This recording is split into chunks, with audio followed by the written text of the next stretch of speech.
पूर्ण परमात्मा पाप कर्म दंड को भी काट सकता है। अभी तक जिस भी संत व महापुरुष से मिले, उन्होंने यही बताया कि पाप कर्म फल भोगने से ही समाप्त होगा। वो प्रभु कौन है जो पाप कर्म को काट देता है, वो काल के बंधन से छुड़वा देता है? उसका क्या नाम है? पूजा की विधि क्या है? कृपया अवश्य सुनिए जगत गुरु तत्वदर्शी संत रामपाल जी महाराज के अमृत वचन।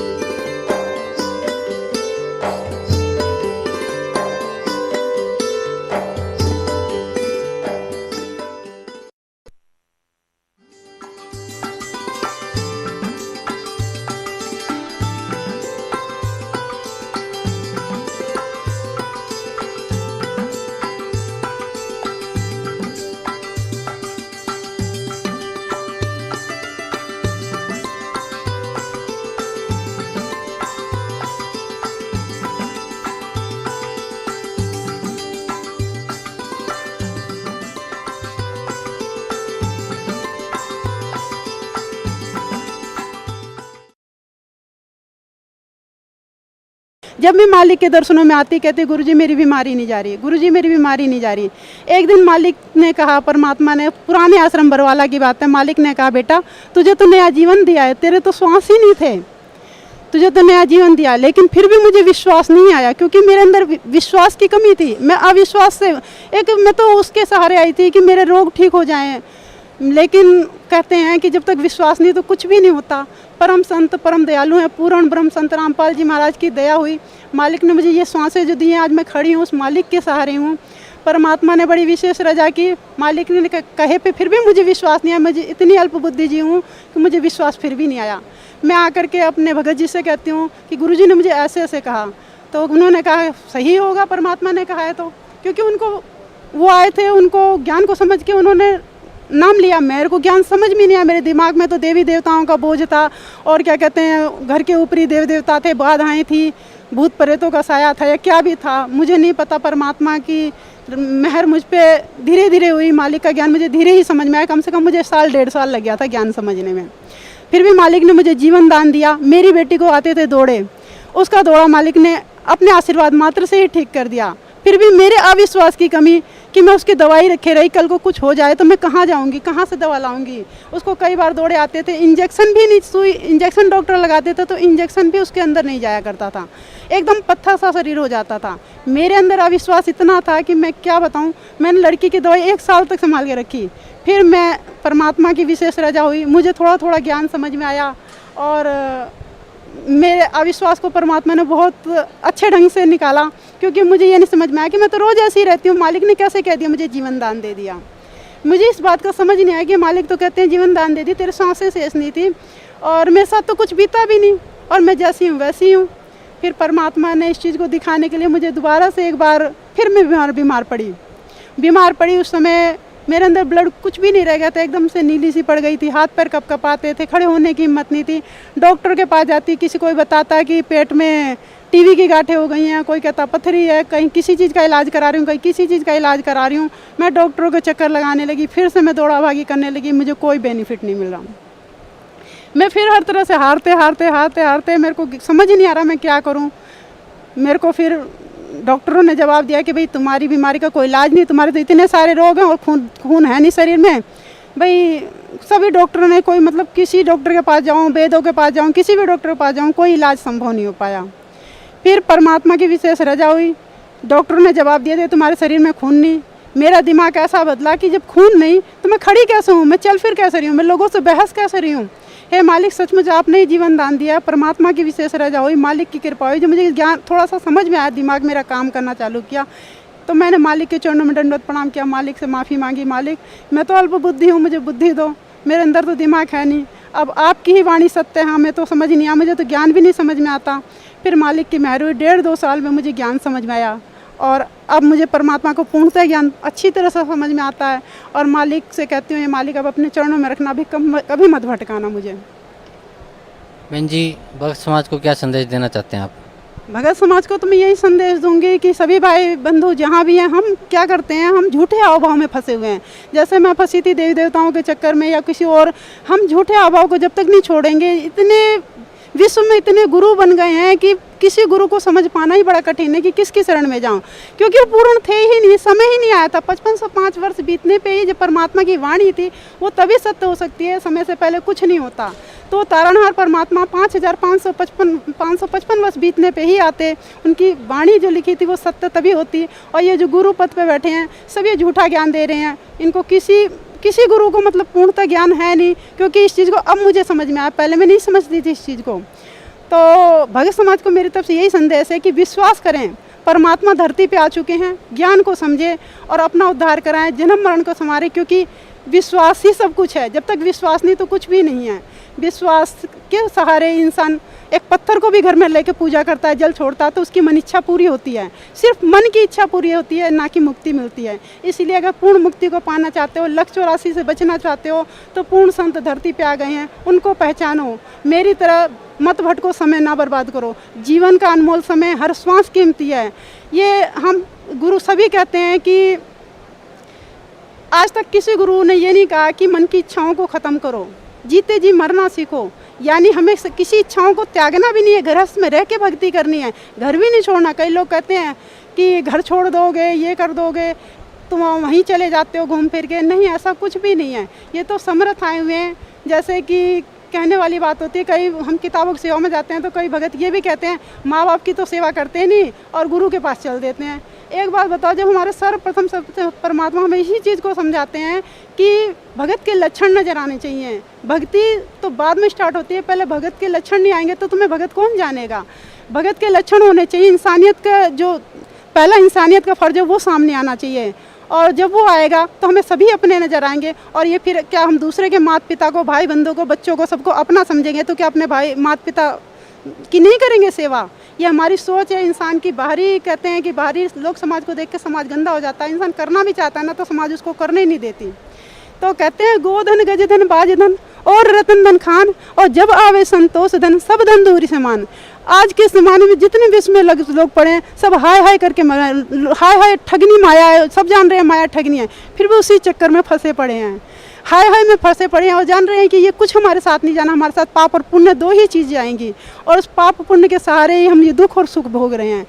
सच्चाई को जानते हुए भी हम भटक रहे हैं। और ये संतोष का खजाना ये पूर्ण संत धरती पे जो आए हुए हैं संत रामपाल जी महाराज, वो ही दे सकते हैं। और किसी गुरु के पास ये समर्थता है ही नहीं, क्योंकि ये हमें सद्बुद्धि देते हैं और सच्चा ज्ञान प्रदर्शित करते हैं। 4 वेद, 6, 7, 18 पुराण, हिंदुओं के जो पवित्र शास्त्र हैं उनके आधार पर हमें प्रमाणित करके ज्ञान को समझाते हैं। कुरान शरीफ, बाइबल, जो सिखों के धर्म ग्रंथ हैं, सारे ग्रंथों को खोलकर एक ही प्रमाण दिखाया कि सच्चाई एक ही है, सबका मालिक एक है। हम कहते जरूर थे लेकिन हमने आज तक जाना नहीं था। आज हमने उनको जाना है, समझा है। तो मेरी भक्त समाज से यही प्रार्थना है कि जिस तरह से मैंने समय बर्बाद किया, अपना समय ना बर्बाद करो, परमात्मा को पहचानो और अपना मोक्ष कराओ, लक्ष्य 84 में ना भटको। मेरी भक्त समाज से यही प्रार्थना है कि अब देर ना करें और सतलोक आश्रम, जिला हिसार, चंडीगढ़ रोड बरवाला में आकर के एक बार, सिर्फ एक बार मात्र देखने के उद्देश्य से आएँ और आकर के ज्ञान को समझें और परमात्मा को अपनाएं और अपना मोक्ष करवाएं। धन्यवाद आपका, बहुत बहुत धन्यवाद। नमस्कार सर। सत साहब भगत जी। क्या शुभ नाम है जी आप जी का? गिरीश दास भगत जी हमारा शुभ नाम है। कहाँ से आए सर आप? जी हम ग्राम धोबौली, जिला गोरखपुर है हमारा, वहाँ से आए हुए हैं। सर, संत रामपाल जी महाराज की शरण में आने से पहले आप कौन सी भक्ति करते थे? परम पूज्य संत रामपाल जी महाराज जी के शरण में आने से पहले हम श्री सतपाल जी महाराज जी के शिष्य रहे। 16 दिसंबर 1996 से हम वहाँ जुड़े थे और यहाँ हम 2012 को 23 नवंबर को जुड़े हैं। हमने श्री सतपाल जी महाराज जी का करीब 17वां साल चल रहा है, भक्ति कर रहे थे। इसके बाद जब हमें ज्ञान गंगा पुस्तक मिली, संत सतपाल जी महाराज से नाम उपदेश लेने के बाद आपने 17 साल भक्ति की, तो क्या मंत्र जाप करने को दिया, क्या भक्ति विधि बताई उन्होंने आपको? उन्होंने हमें भक्ति विधि बताए थे कि सोहम मंत्र का जाप करना है। जब हम श्वास अंदर को जाती है तो सो और बाहर को छोड़ते हैं तो हंग शब्द होता है। और उन्होंने नाम, रूप, अनहद और अमृत यही 4 क्रिया बताए थे और इसको हम करते भी थे और बहुत लगन से करते थे। वहाँ देखिए हम बहुत सेवा भी देते थे, इतनी श्रद्धा थी हमारी कि दिन में हम रास्ते चलते थे तो भी हमारे आँखें बंद रहती थी और हमेशा उस नाम का सुमिरन करते थे, लेकिन हमें कोई उससे लाभ नहीं हुआ। और एक बार हम लुधियाना में रहते थे, काम करते थे, सिलाई का काम दास करता है, तो वहाँ हम 3 तल्ला पर गए। वहाँ बहुत सुंदर हवा चल रही थी, मैं सोचा यहाँ बैठकर भजन कर लूँ। भजन करने लगे, वहाँ से एक हवा का झोंका जैसे बहुत तेज़ी से आता है और उसमें आवाज़ आती है, तो उस आवाज़ से हमें भय हो गया और मैं डर गया। और उसके बगल में ही एक चूड़ा मरा था, वो हमें पकड़ लिया, प्रेत। उससे हम बिल्कुल पागल जैसे रहने लगे, डॉक्टरों से दवाई लेते थे, कोई काम नहीं करती थी। लेकिन फिर भी हमारे मन में बात नहीं आई कि ऐसा क्यों हो रहा है। जब हम पूर्ण परमात्मा की भक्ति करते हैं, सच्चे गुरु महाराज जी की भक्ति करते हैं, तो ये चीज़ नहीं आना चाहिए। लेकिन फिर भी हमारे मन में ये सब बातें नहीं आई और मैं करता रहा। तो सर, परम संत सतगुरु रामपाल जी महाराज की शरण में आप कैसे आए? परम पूज्य संत रामपाल जी महाराज जी की शरण में हम ऐसे आए कि हम गोरखपुर में रिद्धि सिद्धि मिष्ठान में सेल्समैनी का काम कर रहे थे। तो हम ऐसे घर जा रहे थे छुट्टी करके, तो एक धाधु पार के हमारे भगत जी हैं, रामजीत दास उनका नाम है। तो उनसे हमारा संपर्क पहले से था। उनको हम एक बार सतपाल जी महाराज जी की बात भी उनसे किए थे और उनके यहाँ ले गए, उनको उपदेश भी दिलाए थे वहाँ से, लेकिन उनको कोई फ़ायदा नहीं हुआ। इसके बाद तुरंत ही वो खुद यहाँ से आए और जुड़े और फिर वो हमें बताए। जब हम गोरखपुर से गया उनके घर ऐसे मिलने के लिए, तो हमें ज्ञान गंगा पुस्तक दिए और सारी बात की है गुरु महाराज जी के विषय में। फिर हमने गुरु महाराज जी की जब ये सब सारी बातें सुनी कि गुरु महाराज जी ऐसे टीवी पर दिखाते वहाँ सब कुछ, तो हमारे आँख से बिल्कुल आंसू गिरने लगा। और मैंने कहा कि हे गुरु महाराज जी, अब आपके हाथ में मेरा जीवन है मालिक, चाहे तो उबार देना, चाहे डुबा देना मालिक। और मैं ऐसी जगह लगा हूँ जहाँ से छुट्टी नहीं मिलेगी मेरे परमात्मा, मेरी रक्षा करना मेरे मालिक। वो हृदय की पुकार गुरु महाराज जी ने सुन लिए हमारी, और 1 महीना के अंदर ही मैं यहाँ आ गया। यहाँ आने में जो जो कष्ट उठाए हमें तो ऐसा लगा कि हम यहाँ नहीं पहुँच पाएंगे, लेकिन मालिक की रजा से हम अकेले आए, किसी का इंतज़ार नहीं किया कि कोई भगत मिले तो उनके साथ चलेंगे। यहाँ आने के बाद हम एक जयप्रकाश जी पत्रकार हैं, उनसे हम संपर्क किया करते थे फ़ोन से, उनका नंबर भी लिए रखे थे। इसके बाद हम ज्ञान उपदेश लिए और घर गए तो हम जहाँ काम कर रहे थे वहाँ 1 दिन की भी छुट्टी नहीं मिल रही थी। इसके बाद जो है हम वहाँ से काम ही छोड़ दिए। हम कहे जिस काम से हमारे गुरु महाराज जी छूट जाएंगे, हमें वो काम बिल्कुल नहीं करना है। हमारे घर वाले भी नाराज़ हो गए इस बात से, हमारी भक्तमती जी भी हमें उल्टा सीधा बोलने लगी। लेकिन मैं कहा भाई चाहे जो भी हो, हम गुरु महाराज जी को नहीं छोड़ सकते हैं, चाहे पूरा संसार छूट जाए कोई बात नहीं, हमें कोई फ़र्क नहीं पड़ेगा, लेकिन हम मालिक को अब नहीं छोड़ेंगे।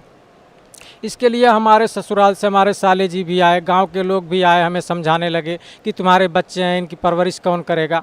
मैंने उनको कहा भाई कि देखिए जिसके माता पिता नहीं है, छोटे छोटे बच्चे हैं, वो जब मर जाते हैं तो उनकी परवरिश कौन करता है? ऐसे परमात्मा सबको देखता है, वही सब कुछ करता है, ये इंसान कुछ नहीं कर सकता है।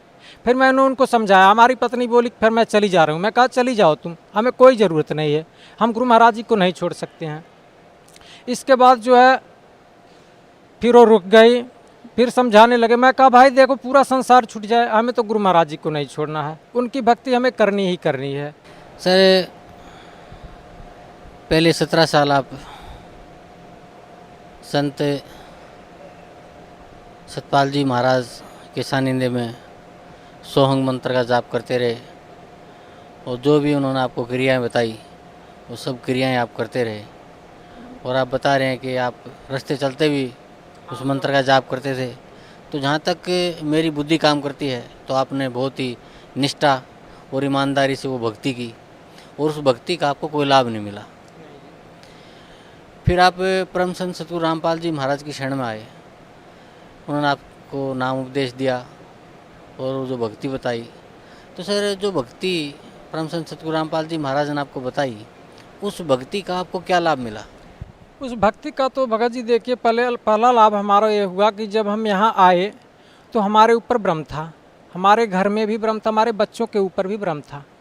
और यहाँ आते ही गुरु महाराज जी से हम ज्ञान उपदेश लिए और घर गए, तुरंत ही हमारे जितने ब्रह्म भूत प्रेत थे सभी निकल गए घर से।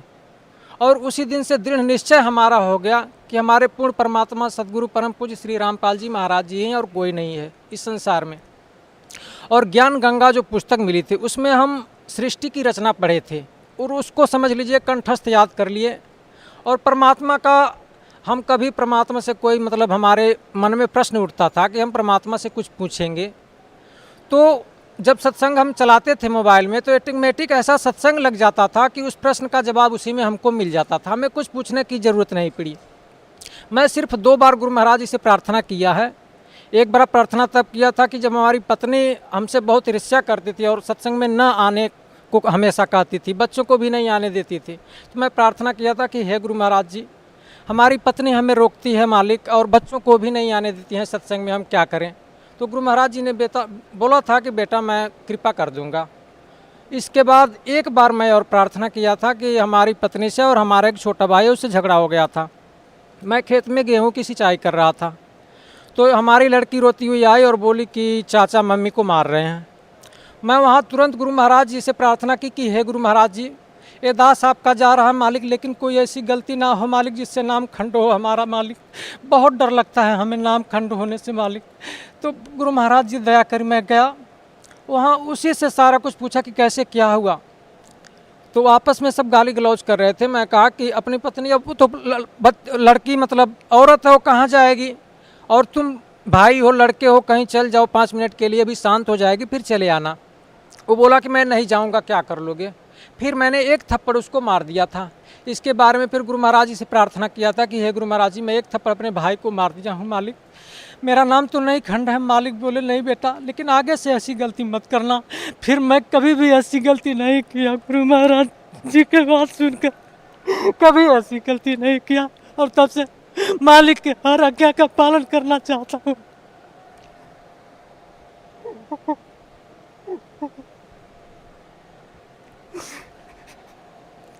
और गुरु महाराज जी से यही प्रार्थना करता हूँ कि हे मालिक, ये दास को कुछ ज्ञान नहीं है मेरे परमात्मा, आप ही व्यक्ति करा सकते हो मालिक, मेरे नाम की रक्षा करना मालिक, आपके सिवा कोई रक्षा नहीं कर सकता भगवान जी। मैं यही प्रार्थना, आखिरी श्वास तक हमारी यही प्रार्थना एक रहेगी। मैंने गुरु महाराज जी से संसार की कोई भी चीज़ कभी नहीं मांगी जब से मैं जुड़ा हूँ। बस प्रार्थना यही रहती है कि हे मालिक, अब यहाँ से हमें ले चलो मालिक, यहाँ बहुत पाप होता है, यहाँ के लोग ये मूक जानवरों को मार कर खाते हैं मालिक, यहाँ हम कैसे रहे इस लोक में मालिक। अब यहाँ मत भेजना मेरे परमात्मा, अपने चरणों में ही रख लेना इस दास को मालिक। यही प्रार्थना मेरी रहती है गुरु महाराज जी से, और कोई इच्छा नहीं है, यहाँ की कोई इच्छा नहीं है बस। सर, पहले आपने संत सतपाल जी महाराज से नाम उपदेश लिया, भक्ति की, कोई लाभ आपको मिला नहीं। उसके बाद आप परम संत सतगुरु रामपाल जी महाराज के सानिध्य में आए, उनसे नाम उपदेश लिया भक्ति की, तो आपको काफ़ी लाभ हुआ। तो सर, भक्त समाज को क्या संदेश देना चाहते हैं आप, या खास करके उन भक्तों को जो आज भी संत सतपाल जी महाराज के सानिध्य में भक्ति कर रहे हैं, विशेषकर उनको या भक्त समाज को आप क्या संदेश देना चाहते हैं? हम सभी भाइयों और बहनों को ये संदेश देना चाहते हैं कि जो भी किसी भी संस्था से जुड़े हैं, हम पहले निष्पक्ष होकर ये देखें कि कोई भी ऐसे संत पूरे विश्व में नहीं हैं जो कि गीता को और वेदों को न मानते हों।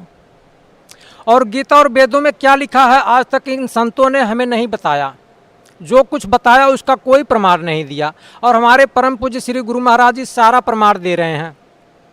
जिसको सभी संत लोग भगवान बताते हैं, पहले उसको देखिए वो भगवान है कि नहीं है।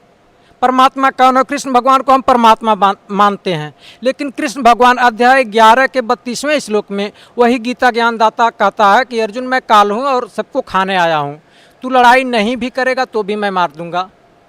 तो बताइए, अपने बाल को कृष्ण भगवान अपने आप को लड़ाई से पहले या लड़ाई के बाद में कभी काल नहीं कहा, तो आखिर हम कैसे मान लो कि वो कृष्ण भगवान थे?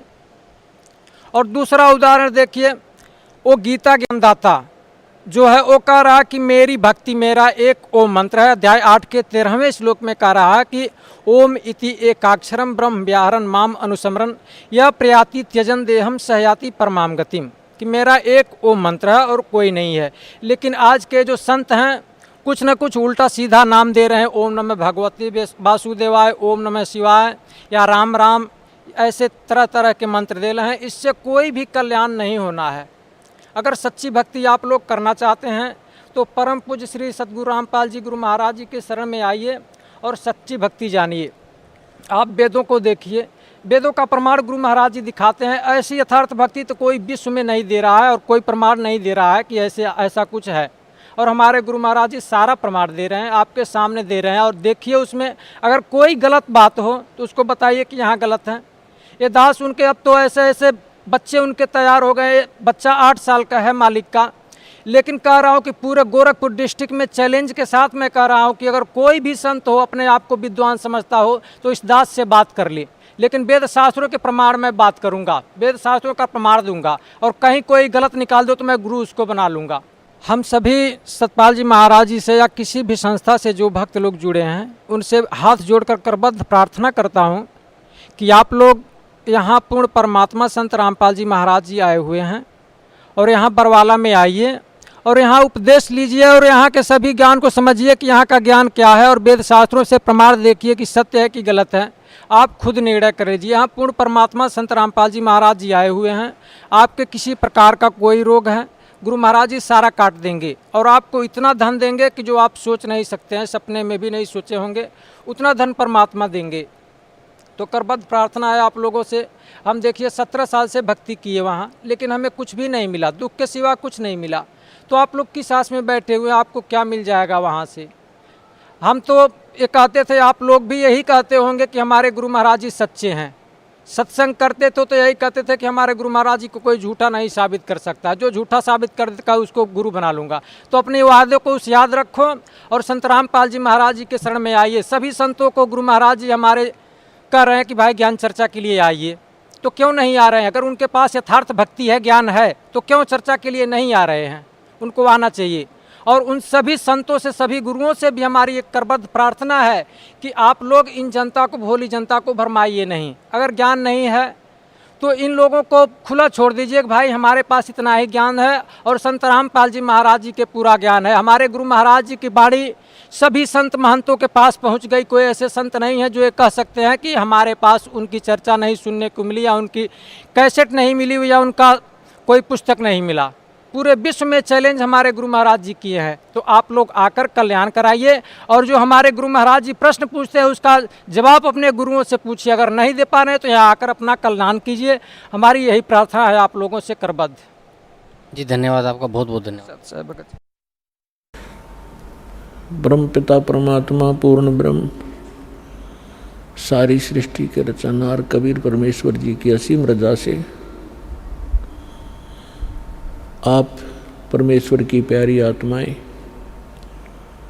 परमात्मा की महिमा सुनने के लिए उपस्थित हुए। पुण्यात्माओं, जब तक हम सत्संग प्राप्त नहीं करते, जब तक हमें सतगुरु नहीं मिलते, तब तक हम अपने मनुष्य जीवन को व्यर्थ ही करके जाते रहे। भले ही हम उपासनाएं करके छोटी मोटी सिद्धियां प्राप्त कर लेते थे, जिस कारण से हम आम व्यक्ति से ज़्यादा कुछ उत्तम नजर आते हैं। जो ये ऋषि महर्षि सिद्ध संत कहलागे, इन्होंने काल साधना की और उससे कुछ सिद्धियां प्राप्त कर ली, और जिस कारण से हमने इनको साधु संत और महात्मा पहुंचे हुए महापुरुष मान लिया। सिद्धि प्राप्त प्राणी ऐसा होता है जैसे आप देखते हो वर्षा के समय में बिलों से चींटियां निकलती हैं और उन चींटियों में कुछ पंखों वाली चींटियां भी होती हैं और वो आकाश में उड़ जाती हैं। तो अन्य चींटियों को ऐसा लगता है कि ये चींटी जो है ये तो भाई भगवान से मिल गई, ये तो आकाश में उड़ जाती है। और फिर क्या होता है, जब या तो किसी दीपक के ऊपर जल के मर जाती हैं वो आकाश में उड़ने वाली चींटियाँ, या किसी बल्ब के ट्यूब के चारों ओर चक्कर काट काट के वो पंख रहित होकर जमीन पर गिर जाती हैं और अंत में वो चींटी की चींटी ही हो जाती है। ठीक इसी प्रकार ये ऋषि महर्षि जो काल साधना करके, हठ योग करके, जंतर मंत्र करके इन्होंने सिद्धियां प्राप्त की और फिर ये सिद्धियां समाप्त हो जाती हैं। कुछ एक इनके उल्टे सुल्टे कार्य ये कर देते हैं, किसी को श्राप दे देते हैं, किसी को दुआ देते हैं, किसी को बद दुआ दे करके फिर ये लास्ट में जीव के जीव ही रह जाते हैं। तो सत्संग सुनने से हमें ज्ञान होता है कि कौन सी साधना करनी चाहिए, कौन सी ना करनी चाहिए।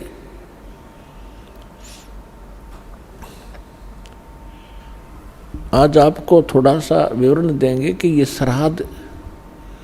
श्राद्ध क्यों निकाले जा रहे हैं। हमारे जो धर्मगुरु थे ये अज्ञानी थे, एक नंबर के। इनको ना अपने सिलेबस का पता था, अपने टेक्स्ट की बुक्स का पता नहीं। पुराण, श्रीमद् भगवद गीता और वेद ये हमारे आध्यात्मिक सिलेबस है और हमारे धर्मगुरु संस्कृत जानते थे हम, और ये संस्कृत बोला करते थे।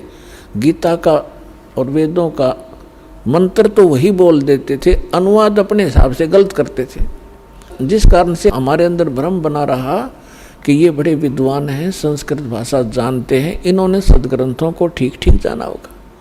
इन्होंने अपना भट्ठा बैठाया और साथ में हमारे पूर्वज भूत बनवा कर छोड़ दिए। एक मोटा सा उदाहरण देता हूँ आपको। एक समय एक रुचि ऋषि थी।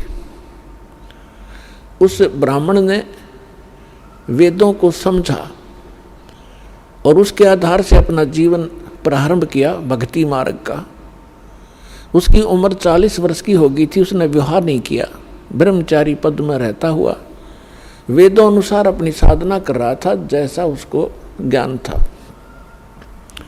40 वर्ष की आयु जब हुई, उसके पूर्वज 4 ब्राह्मण और दिखाई दे जो मर चुके थे, मृत्यु को प्राप्त हो चुके थे। पिताजी, दादाजी और परदादाजी और फिर चौथा दादाजी। वो चारों उसको आकाश में दिखाई दी। आवाज लगाई कि बेटा रुचि, आपने विवाह क्यों नहीं किया और विवाह करके हमारे श्राद्ध निकालता? हम बहुत दुखी हो रहे हैं, आपने यो कार्य क्यों नहीं किया? तो रुचि ऋषि कहने लगा कि हे पितरमोहो, वेद के अंदर इस श्राद्ध कर्म को, इस कर्म कांड को मूर्खों की साधना बताया है, फिर आप मुझे क्यों इस कर्म में लगा रहे हो? इस बात को उसके पूर्वज ऋषि, उसके पिता, दादा, परदादा, चौथा दादा, वो भी मान रहे हैं कि हाँ बेटा वेदों में ऐसा ही है जैसा आप बोल रहे हो, वेद में ऐसा ही लिखा है। जब वेद में, वेद है सिद्धांत भगवान का, एक विधान परमात्मा का, और ये जो उन ऋषि महर्षियों ने कहाँ से ग्रहण किया वो कि श्राद्ध निकालो, ये किसी पुराण से ग्रहण किया। और पुराण ये गॉड गिवन स्पिरिचुअल नॉलेज नहीं है, जैसा कि आपको पहले भी सत्संग में बताया।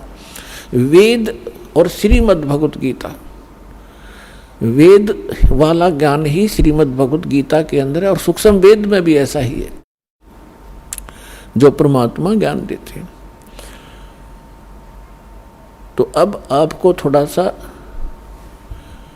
मार्कंडेय पुराण से ये प्रकरण रूबरू करते हैं, जिसमें रुचि ऋषि और उसके पूर्वजों का जो भूत बनकर धक्के खा रहे हैं और अपने पुत्र को भी उसी विवश कर रहे हैं कि तू भी बन भूत गलत साधना करके। ये देखिएगा मार्कंडेय पुराण। मार्कंडेय पुराण सचित्र मोटा टाइप, केवल हिंदी संक्षिप्त, गीता प्रेस के रूप से प्रकाशित है। और ये कहाँ से छपा है? अब इसके हम आपको ले चलते हैं 242-43 पे। ये देखिएगा 242 पृष्ठ पे मार्कंडेय पुराण, संक्षिप्त मार्कंडेय पुराण, रोच्चे मुनि की उत्पत्ति कथा। मार्कंडेय जी कहते हैं, ब्रह्मन पूर्व काल की बात है, प्रजापति रुचि ममता और अहंकार से रहित इस पृथ्वी पर विचरते थे। उन्हें किसी से भय नहीं था, वे बहुत कम सोते थे। उन्होंने न तो अग्नि की स्थापना की थी और न अपने लिए घर ही बना रखा था।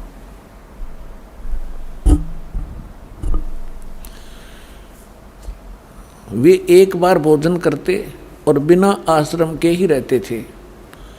उन्हें सब प्रकार की आसक्तियों से रहित एवं मुनिवर्ती में रहते देख उनके पितरों ने उनसे कहा। पितर बोले, बेटा ये देखो, ये भूत दिख गए इसने, ये देखो ये भूत दिखाई देंगे चारों,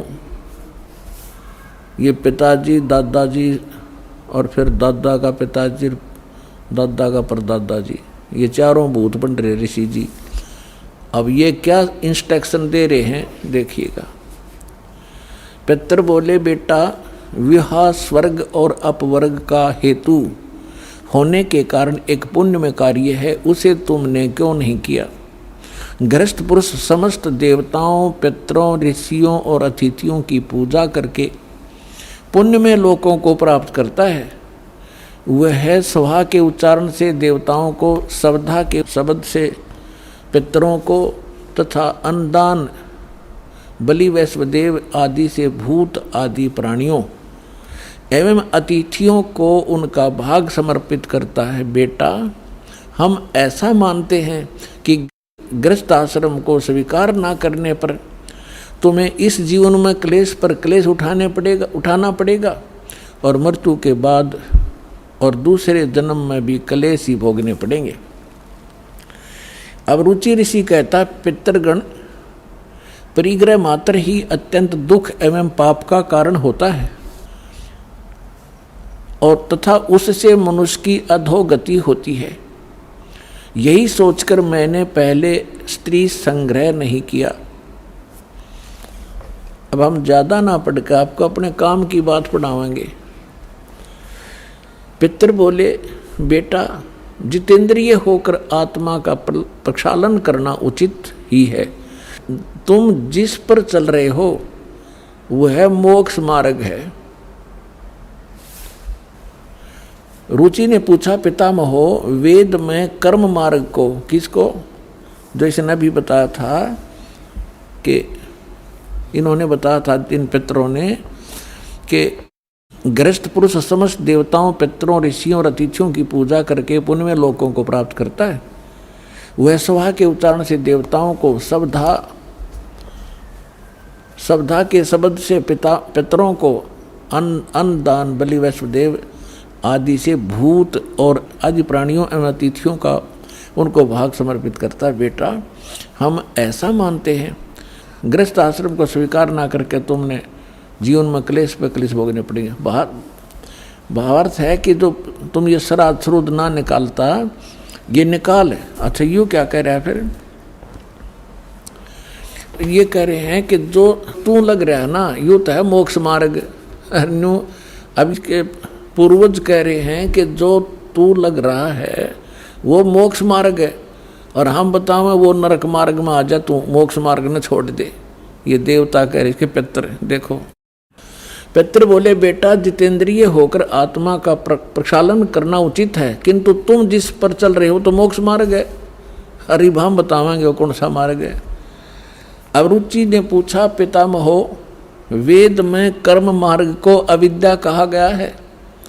ये श्राद्ध श्रुद्ध निकालना, भूतों की पूजा करना, तेरहवीं करना, ये सारा कर्म मार्ग है, कर्म कांड है। वेद में कर्म मार्ग को अविद्या, मूर्खों का मार्ग कहा गया है।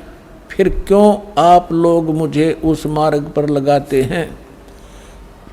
पितर बोले, ये सत्य है कि कर्म को अविद्या ही कहा गया है, इसमें तनक भी मिथ्या नहीं। फिर क्या रह गया।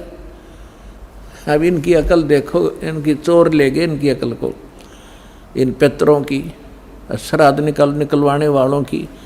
अब वो लड़का ठीक साधना कर रहा था अपनी वेदों के आधार से, और ये भी मानते हैं कि तू आप जो साधना करे तो मोक्ष मार्ग है। और नो क्या हमारे वाले माजा तुझ कुएं में गिर पितर बने। और ये कह रहा है कि रुचि कह रहा है कि ये तो दो वेद में इसको मूर्खों की पूजा बताया है, अविद्या क्या है, और खुद भी मानते हैं हाँ ये बात तो सही है, इसमें कोई मिथ्या नहीं। फिर टट्टू रह गया, थोड़ा शर रह गया। क्या रहेगा? जब वेद में रिजेक्ट कर दिया कि साधना नहीं करनी चाहिए, पितृ पूजा, भूत पूजा।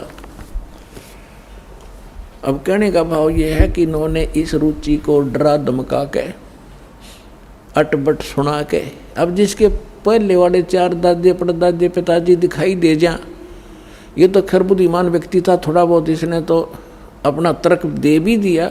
और आपको कोई 4 दादे दिख जाए तो जब समर्पण कर दो, बोलो जी के को वही कर दूंगा। तो हमने इन दादों के चक्कर में ही पाना नहीं।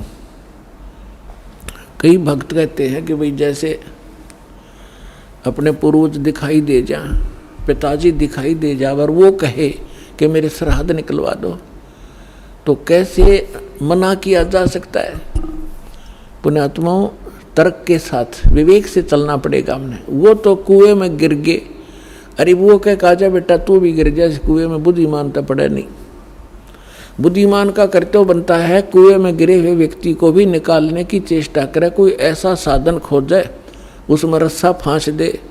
तब उसने कहा आप भी पकड़ दो और बाहर आ जाओ, आपकी भी जान बचाए, मुझे क्यों मरवा रहे हो पिताजी।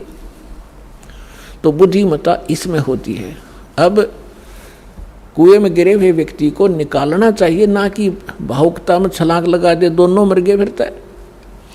तो इन गलत साधना करके जो भूत योनि, पितृ योनि प्राप्त कर चुके हैं, उस साधना को हम नहीं करेंगे, नहीं तो हम भी उस कुएं में गिर जाएंगे। अपने आत्मा श्रीमद् भगवत गीता में क्या बताया है? श्रीमद् भगवत गीता अध्याय नंबर 9 के श्लोक नंबर 25 में कहा है कि जो देवताओं की पूजा करते हैं देवताओं को प्राप्त होते हैं, और जो पितरों की पूजा करते हैं पितरों को प्राप्त होंगे, पितर बन जाएंगे। और भूतों की पूजा करने वाले भूतों को प्राप्त होंगे, वह भूतों वाले ग्रुप में चले जाएंगे, भूत बन के। और गीता ज्ञानदाता कहता है मेरी भक्ति करोगे मुझे प्राप्त होगे। देखिएगा, ये श्रीमद् भगवत गीता गीता प्रेस गोरखपुर से प्रकाशित है। जयदयाल गोविंद का इसके अनुवादक हैं। अध्याय नंबर 9 के श्लोक नंबर 25 को आपके रूबरू करते हैं। ये है अध्याय नंबर 9 श्रीमद् भगवत गीता और 25वां श्लोक। देवताओं को पूजने वाले देवताओं को प्राप्त होते हैं, पितरों के पूजने वाले पितरों को प्राप्त होते हैं, पितरों को प्राप्त होंगे पितर बन के जाएंगे वे, और भूतों को प्राप्त होने वाले भूतों को प्राप्त होते हैं, मेरा पूजने वाले मुझको प्राप्त होता है। अब इस पवित्र श्रीमद् भगवत गीता ने भी स्पष्ट कर दिया, भूत पूजोगे तो भूत बनोगे, पितर पूजोगे पितर बन जाओगे, और देवताओं की पूजा करोगे देवताओं के लोक में जाकर उनके अनुचर बनोगे। और गीता ज्ञानदाता कहता मेरी पूजा करोगे मुझे प्राप्त होगे। अंडरस्टूड है। अब सूक्ष्म वेद में कहा है कि राम रमे सो राम है, देव रमे सो देव, और भूत रमे सो भूत बने, समझ देख सुर भेव। अब आपको एक छोटी सी कथा सुनाता ये दास। जो हमारे सतग्रंथ हैं उनके अनुसार हम साधना करेंगे तो हम सफल होंगे। श्रीमद् भगवत गीता अध्याय नंबर 16 के श्लोक 23 और 24 में कहा कि अर्जुन, शास्त्र विधि को त्याग कर जो मनमाना आचरण करते हैं उनको न तो सुख होता है, न उनको कोई सिद्धि प्राप्त होती है, और न ही उनकी गति होती है, अर्थात यूजलेस। इससे तेरे लिए अर्जुन कर्तव्य और अकर्तव्य की अवस्था में कौन सी साधना करनी चाहिए कौन सी ना करनी चाहिए, उसके लिए सदग्रंथ यानी शास्त्र ही प्रमाण है। किसी अन्य व्यक्ति की लोक वेद पर विश्वास ना करना। अब आपको सत्संग में पहले बताया था कि सदग्रंथ कौन से हैं जिनमें वर्णित साधना हम करें वो शास्त्र अनुकूल है। पवित्र 4 वेद और पवित्र श्रीमद् भगवत गीता जो वेदों का निष्कर्ष है, और सूक्ष्म वेद जो परमात्मा ने स्वयं अपने मुख कमल से आकर यथार्थ ज्ञान दिया है, इसके अतिरिक्त जो पुराण है वो परमात्मा का आदेश संविधान नहीं है, वो ब्रह्मा जी का ज्ञान है। और ब्रह्मा जी के साथ साथ फिर उन्होंने प्रत्येक ऋषि ने अपना कुछ अनुभव मिला करके अलग अलग पुराण बांट दिए। शिव पुराण, विष्णु पुराण, जो देवी पुराण, मार्कंडेय पुराण। जैसे मार्कंडेय ऋषि जी ने ब्रह्मा जी से प्राप्त ज्ञान को अपने हिसाब से सेट करके वेदों से मिला करके बनाया, तो जो वेदों से मिलता है वो तो वेद ज्ञान है, और जहाँ मार्कंडेय ऋषि ने अपने तुक्के मारे हैं वो पुराणों का ज्ञान है, ब्रह्मा जी का ज्ञान है, वो गॉड गिवन नहीं है। जो परमात्मा का दिया हुआ ज्ञान है वो संविधान है, उसके अतिरिक्त किसी ब्रह्मा जी का या किसी ऋषि का दिया हुआ विधान है अध्यात्म मार्ग का, तो उसका अपना है, एक अधिकारी का आदेश है, मालिक का आदेश नहीं है। जैसे एक समय एक दरोगा जी का मित्र था, एक ग्रामीण किसान, और उसने अपने मित्र दरोगा से कहा कि मेरा एक पड़ोसी है, साथ वाले मकान में रहता है एक व्यक्ति, और वो मुझे बहुत दुखी करता है, कोई समाधान बताओ। तो दरोगा जी ने कहा कि मार उसका लठ, माप देख लूंगा। अब उस व्यक्ति ने अपने मित्र दरोगा जी यानी एक अधिकारी की आज्ञा का पालन करके अपने पड़ोस वाले उस व्यक्ति के साथ झगड़ा ठान लिया और उसका लठ मार दिया। लठ मारने से उसकी मृत्यु होगी। अब उस व्यक्ति ने एक अधिकारी की आज्ञा का पालन करके राजा का विधान भंग कर दिया। राजा का विधान है कि कोई किसी की हत्या करेगा तो उसको सजाए मौत होगी। वही अधिकारी, वो SHO, अपने उस मित्र को अरेस्ट करना पड़ा उसने और हवालात में डालना पड़ा और फिर उसको सजाए मौत होगी। तो पुण्यात्माओं, जो वेद, गीता और सूक्ष्म वेद, ये है विधान परमात्मा का। इसके अतिरिक्त कोई व्यक्ति विशेष या कोई ऋषि विशेष या कोई देव विशेष अपने सत्र का कोई ज्ञान आपको देता है, आदेश देता है कि ऐसा कर लो, ऐसा कर लो। अगर वो वेदों में नहीं मिलता है तो वो परमात्मा का विधान खंड होगा उसकी आज्ञा पालन करने से। अब आपको थोड़ी सी झलक दिखाते हैं इन ये कहाँ से लाए श्राद्धने का ये सिस्टम। हमने अब आपको रोना आया करेगा, हमारे पूर्वजों की दुरुक्ति करवा दी इन लोगों ने, अंधों ने। एक टीचर का फर्ज बना है अपने सिलेबस ने ढंग से जाने और फिर विद्यार्थियों को पढ़ावे। अब आपको दिखाते हैं श्री विष्णु पुराण।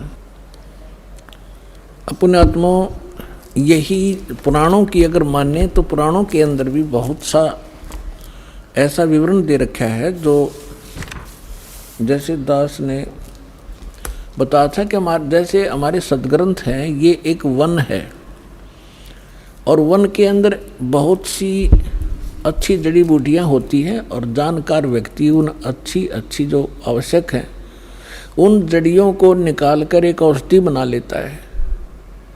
उस वन के अंदर, जंगल के अंदर ऐसी भी जड़ी बूटियाँ होती हैं जो हानिकारक भी होती हैं। तो जिसको ज्ञान नहीं वो हानिकारक जड़ी बूटियों को मिलाकर अगर बना देता है जुगाड़ कोई जड़ी बूटी, तो वो दवाई बनाता है तो हानि करती है। तो इन्होंने वो जड़ी बूटियां सेलेक्ट कर ली जो हमारे लिए हानिकारक थी। अब हम लेंगे वो जड़ी बूटियां जो हमारे लिए लाभदायक हैं, जो वास्तविक औषधि बनती है जिससे। तो ये विष्णु पुराण है, देखिएगा, ये है श्री विष्णु पुराण सचित्र हिंदी अनुवाद सहित और गीता प्रेस गोरखपुर से प्रकाशित है। इसके अनुवादक कौन है ये भी दिखा देते हैं आपको। इसके अनुवादक हैं श्री मुनीलाल गुप्त और गीता प्रेस गोरखपुर से प्रकाशित है। इसके 213 पृष्ठ पर थोड़ी सी झलक दिखाते हैं। समझदार को संकेत पर्याप्त होता है। ये तृतीय अंश और अध्याय नंबर 15 चल रहा है, 16 के आगे शुरू हो जाता, हम 15 पढ़ेंगे। हे राजन, श्राद्ध करने वाले पुरुष से विश्व देवगण, पितृगण, पितामह और कुटुंबजन सभी संतुष्ट रहते हैं। जो श्राद्ध करते हैं उनसे देवगण, पितृगण, पितामह, कुटुंबीजन सभी संतुष्ट रहते हैं। आगे क्या कहा कि हे भूपाल, पितृगण का आधार चंद्रमा है और चंद्रमा का आधार योग है, इसलिए श्राद्ध में योगी जन को नियुक्त करना अति उत्तम है। हे राजन, यदि श्राद्ध भोजी एक सहस ब्राह्मण हो, ब्राह्मणों के सम्मुख श्राद्ध खाने के लिए आए हुए 1000 ब्राह्मणों के सम्मुख एक योगी भी हो तो वह यजमान के सहित उन सब का उद्धार कर देता है। अब इससे क्या स्पष्ट हुआ? वही श्राद्धों की महिमा बताने वाला औरव ऋषि बोल रहे हैं। औरव वो क्या बता रहा है कि श्राद्ध निकालने वाला पितरों को और पितृगण, पितामह, कुटुंबीजन और देवताओं को खुश करता है। फिर इसके साथ साथ फिर स्पष्ट कर दिया है कि श्राद्ध कर रहे हो, श्राद्ध का अर्थ होता है एक धार्मिक अनुष्ठान। तो उसमें ये बताया कि उस धार्मिक अनुष्ठान में यदि 1000 ब्राह्मण आ रहे हों श्राद्ध जीवने वाले, उनके सामने एक योगी आ जा उनके साथ में। अब योगी का क्या अर्थ है?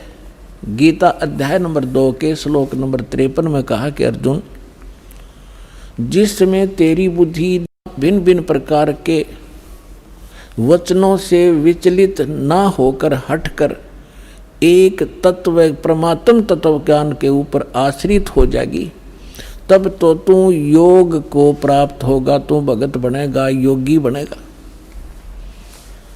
तो अब यही बताया है कि योगी वो होता है जो पूर्ण परमात्मा के ज्ञान से परिचित हो, अटल ज्ञान रखता हो, सत साधना कर रहा हो।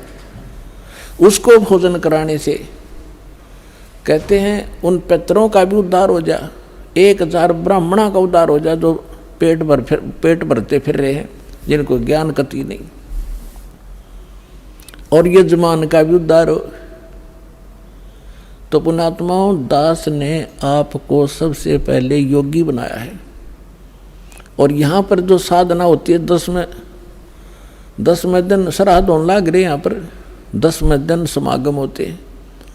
और जो भी दान पुण्य आप करते हो ये सब योगी खाते हैं, और इनके खाने से आपके पितरों का भी उद्धार होगा जो यहाँ दान कर रहे हैं। ये तो पुराण भी बता रही है और परमात्मा भी यही बता रहे हैं कि भक्ति बीज होए जो हंसा, तारों तास के कोत्र वंशा। अब देखिएगा, ये है विष्णु पुराण, हम पढ़ रहे थे अभी आपको, और 213 पृष्ठ पे तृतीय अंश, और ये अध्याय 15 है, 16 यहाँ से शुरू होता है, इससे पहले 15 में ही ये। हे राजन, और ऋषि ब्राह्मण कह रहा है कि हे राजन, श्राद्ध करने वाले पुरुष से विश्व देवगण, पितृगण, पितामह और कुटुंबीजन सभी संतुष्ट रहते हैं। हे भूपाल, पितृगण का आधार चंद्रमा है और चंद्रमा का आधार योग है, इसलिए श्राद्ध में योगी जन को नियुक्त करना अति उत्तम है।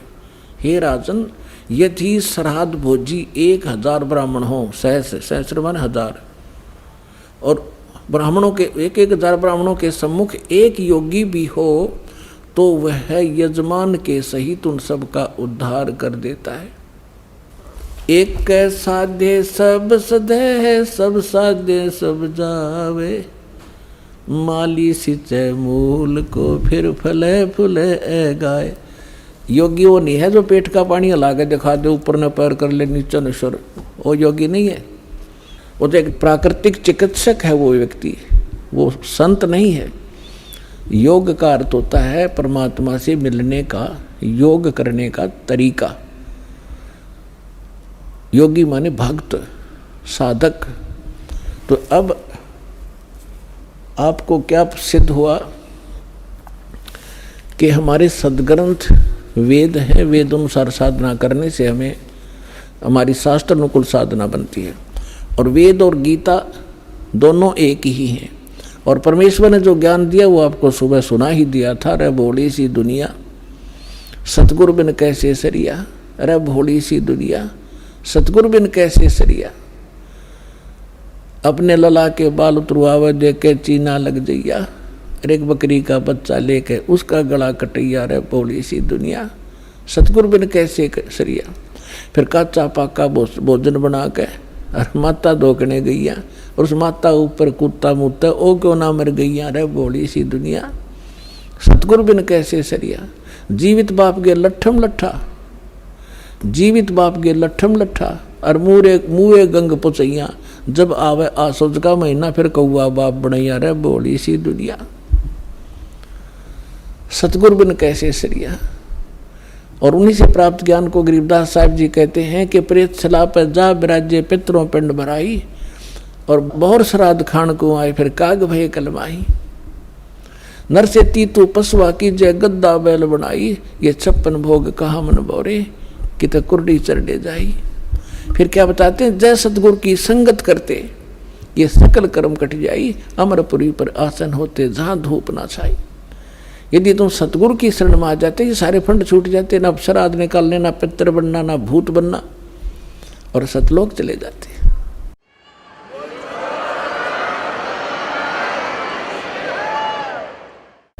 एक जीवित उदाहरण देता हूं आपको। मेरे पूज्य गुरुदेव जी इसी हरियाणा स्टेट से भिवानी डिस्ट्रिक्ट में एक दादरी के पास बड़ा पैतावास गांव है, वहाँ के रहने वाले थे। उनका जन्म पवित्र ब्राह्मण कुल में हुआ था, लेकिन उनको ज्ञान हो गया था कि जिस आधार से ये ब्राह्मण कहलाते हैं ये ब्राह्मण नहीं है। ये तो एक परंपरा पड़ेगी। जैसे कोई वैद्य था और बहुत सुप्रसिद्ध वैद्य था, नब्ज पकड़ते ही रोग बता देता था और बढ़िया औषधि देकर स्वस्थ कर देता था। तो उस वैद्य के वंशजों को आने वाले समय में वैद्य कहने लग गए सारे, कृपाराम वैद्य, बलवान सिंह वैद्य, फलाना वैद्य।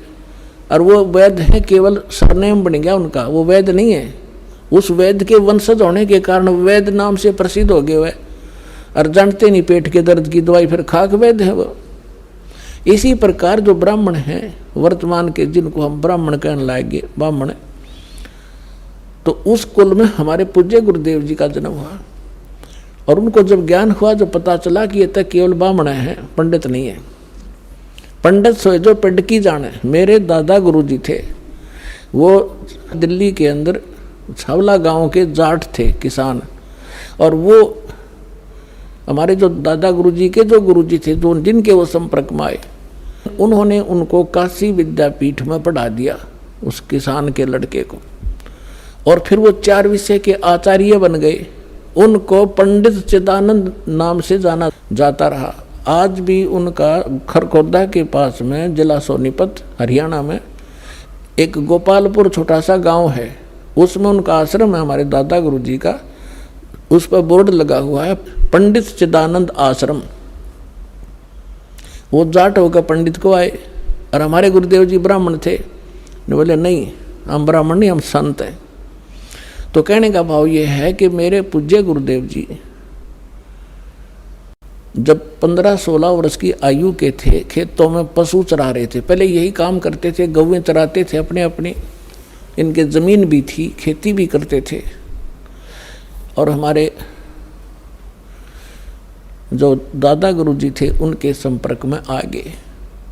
इनको प्रेरणा हुई।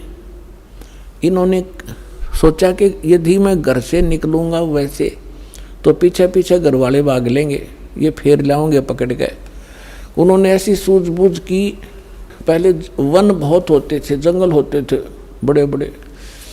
इन्होंने क्या किया, एक दिन 2 कपड़े ले गए अपने, 2 ड्रेस, एक पहन गए एक और ले गए।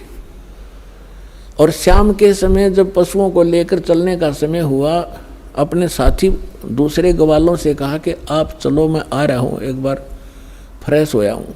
जंगल में घुस गए और वो अपने पशु लेकर घर न आ गए।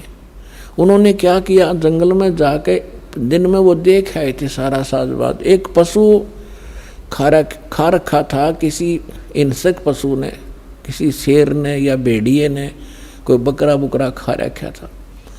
उसकी अस्थि पड़ी थी, उनके पास, उनके ऊपर अपने कपड़े डाल दिए जो पहन के गया था, और दूसरे पहन करके वो सीधे चले गए जहाँ मेरे गुरुजी थे, उनके गुरुजी थे। अब रात्रि का समय हो गया, उस समय कोई ऐसा टॉर्च भी ना होया करती गांव में, लगभग 100 वर्ष 100-125 वर्ष पहले की बात है। कुछ देर इंतजार की भाई, वो उनका नाम था हरद्वारी बचपन का। तो घर वालों ने पूछा और दूसरे साथियों जो उनके साथ गए थे ग्वाले, कि भाई हरद्वारी नहीं आया। उन्होंने कहा कि वो आता ही होगा, वो फ्रेश होने चला गया था थोड़ा सा अंदर। काफ़ी देर इंतजार करके घर वालों ने चिंता बन गई, भाई कोई हिंसक पशु रहते हैं यहाँ पर जंगल में, और बालक को कहीं हानि ना पहुँचा दी हो। 10-15 व्यक्ति चले साथ में ग्वालों को लेकर के, जिनने देखा था इधर गया था अंधेरे में। उसमें ऐसी टॉर्च भी ना थी, एक दीपक सा जला रखा था, लालटेन दे रखी थी, थोड़ा थोड़ा टिमटिमाता सा प्रकाश था।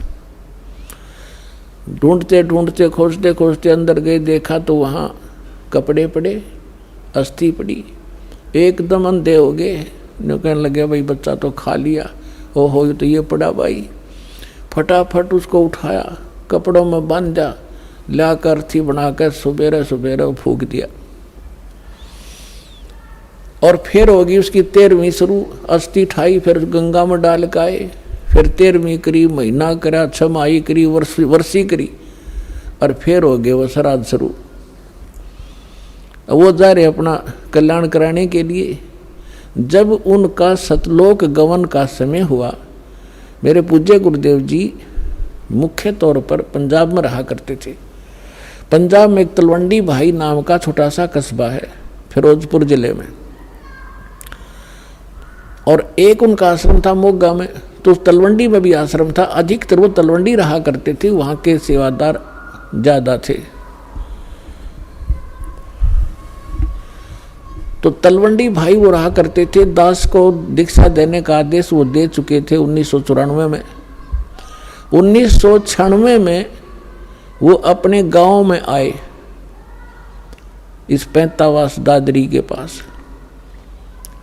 हमें पता चला कि गुरुजी यहाँ आए हुए हरियाणा में। उनके साथ हमारे ही शिष्य, उनके बच्चे 2 सेवा में रहा करते थे। उनका संदेशा पहुंचा, गुरुजी आ चुके हैं। तो दास भी चला गया, उस समय गांव-गांव में सत्संग किया करते थे। जब हम वहाँ पहुँचे, प्रणाम किया गुरुदेव को, उसमें सारा गांव देखने आया कि वो व्यक्ति तो जीव है जिसने हमारे मान रहे थे। सारा गांव देखने आया। वो गए थे लगभग 100 वर्ष के बाद। जाते ही बता दिया कि ये मेरे चाचा का घर था, ये हमारा घर था, हम इतने भाई इतनी बहन। तब उनको यकीन हुआ सचमुच तो वही हरद्वारी है। सारी पीढ़ी बता दी। तो जब दास वहाँ पहुँचा तो एक 92 वर्ष की 92 ईयर ओल्ड उनकी भाभी बैठी थी।